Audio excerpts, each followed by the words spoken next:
Akin po itong labos na lang. Simple way. Hindi natin ang konting mantika.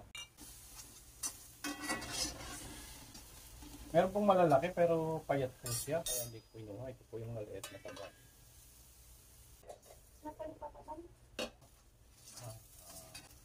Kakamis kasing kumain itong alimasag kahit maliliit na taba. Okay na po siya. Ito ko na po yung tilapia.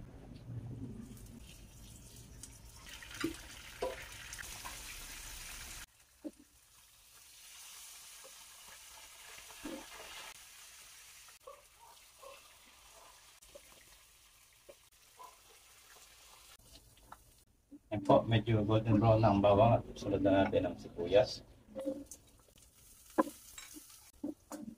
Lagay natin ang kalamansi na may kasamang sili. Ito yung paminta. Konting toyo. Gamit po ako ng Ajinomoto. Konting sugar. Lagyan natin ng bahaging tubig. Lagyan natin ng laurel. Serve na po itong ating tilapia. Yan po ang kinalabasan ng aking nilutong fish steak. Alimasag. Medyo maliit siya pero mataba. At ito po ang sauce.